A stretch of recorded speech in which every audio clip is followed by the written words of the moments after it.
Every revolution begins in silence, not with explosions, not with slogans, but with a forbidden book, a forgotten song, a feeling someone was told not to have. Totalitarian regimes don't fear weapons, they fear imagination. Today, we explore a question that has haunted every society under control. Why do totalitarian regimes fear art?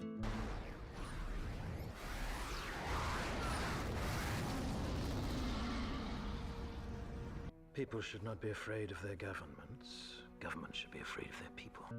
Every dystopia answers the same question. What must be destroyed to control a human being? In Equilibrium, the answer is emotion. In 1984, language. In Brave New World, pleasure. In Brazil, bureaucracy. In Fahrenheit 451, books. And in The Moon is a Harsh Mistress, the answer is coordination. Different methods, same goal. Control is never random, it is designed. Every totalitarian system studies the human being. What motivates it? What destabilizes it? What makes it resist? Language is controlled because words shape thought. Emotion is controlled because feeling shapes morality. Pleasure is controlled because desire distracts from meaning. Memory is controlled because history defines identity. This is why dystopias do not rely on one method alone. They build entire architectures of control. Surveillance does not exist to watch you, it exists to make you watch yourself. Censorship does not erase information, it erases alternatives. And bureaucracy does not exist to organize society, it exists to exhaust the individual.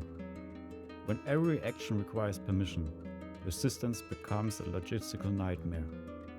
The most effective prison is the one that feels normal. A population that never asks why. In Equilibrium, the state suppresses emotion with chemicals. No art, no music, no contradictions. Because when you suppress feeling, you suppress guilt, love, grief. Every unpredictable element that makes a human uncontrollable. Equilibrium does not outlaw art because it is dangerous. It outlaws art because it is uncontrollable. Art creates contradiction, and contradiction creates choice. A painting reminds you that another world is possible. A song reminds you of a self you once were. This is why the regime does not simply suppress rebellion. It suppresses the inner life. Because a citizen without an inner life does not need to be convinced. He only needs to function. The true crime in Equilibrium is not disobedience. It is feeling something the system did not authorize. Revolutions often begin with a single moment. A sound, a memory, a feeling returning. Preston's tears in this scene are not weakness, they are rebellion. Because the moment you fear, you are no longer programmable. Emotion is unpredictable. A system can calculate behavior. It cannot calculate grief. Love does not follow rules. Memory does not obey commands. This is why totalitarian regimes try to medicalize emotion, to turn feeling into a disease. If sadness is a defect and joy a risk, then obedience becomes the only safe state. A society that no longer feels pain, no longer recognizes injustice. Where Equilibrium imagines a world without emotion, V for Vendetta imagines a world drowned in fear. The regime rules through a constant threat. V understands what the government fears most, not violence, but symbolism. The building is a symbol, as is the act of destroying it. Symbols are given power by people. Alone, a symbol is meaningless, but with enough people, blowing up a building can change the world. His revolution is a performance designed not just to destroy power, but to awaken imagination. Fear simplifies the world. It reduces complex realities into enemies and slogans. For those who will listen, the enunciation of truth. And the truth is, there is something terribly wrong with this country. V does not attack institutions first. He attacks symbols. Because symbols live in the imagination, and imagination cannot be policed. V wears a mask, not to hide himself, but to erase himself. Beneath this mask, there is more than flesh. Beneath this mask there is an idea, Mr. Creedy. And ideas are bulletproof. By becoming a symbol, he removes the need for a leader. A revolution without a face cannot be arrested. A myth cannot be imprisoned. When everyone can become the idea, power loses its target. What you thought was right. Oh no, I shouldn't have done that. I must have been out of my mind. Or is that what you really think, or is that what they'd want you to think? The pattern repeats across every dystopia.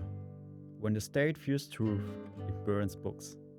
When it fears desire, it numbs the population. When it fears curiosity, it rewrites history. But at the center of all of them lies the same insight. Art is dangerous. Authoritarian regimes destroy art systematically. Because it does three things every controlled system depends on eliminating. First, art preserves memory, and memory resists rewritten history. Second, art creates empathy, and empathy makes dehumanization impossible. Third, art imagines alternatives, and alternatives make obedience optional. A citizen who can imagine another life is already partially free. This is why regimes replace art with propaganda. Propaganda gives answers. Art asks questions. Revolutions do not all look the same.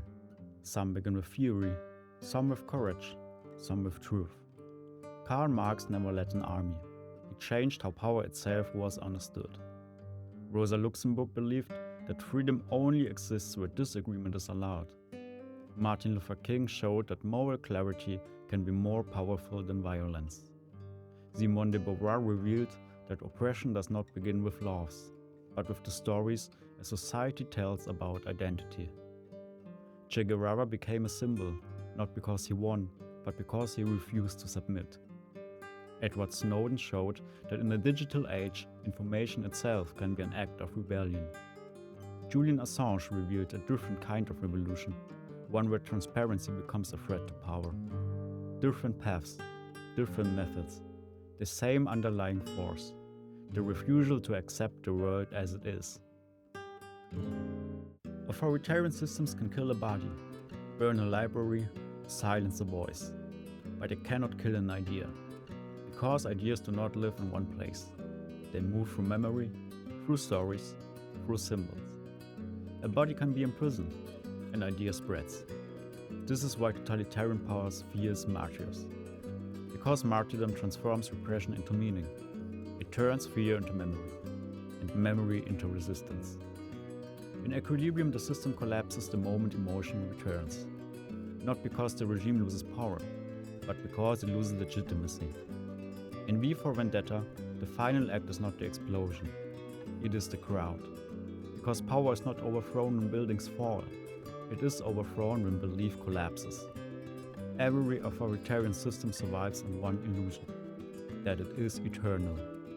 The moment people realize that systems are built, they also realize they can be dismantled. In equilibrium, one man's awakening cracks the system from within. In V for Vendetta, a nation awakens together. Revolutions do not begin with violence. They begin with imagination. Art does not shout orders. It whispers possibilities. It reminds us that the world we inhabit is not the only one imaginable. A novel can carry a forbidden idea across generations. A film can awaken empathy where propaganda demands obedience. A song can survive long after the regime has collapsed. Authoritarian systems fear artists because they can change people. Once perception shifts, power has to rebuild itself from the ground up.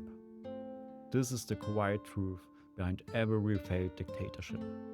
They do not fall when they are attacked, they fall when they are no longer believed.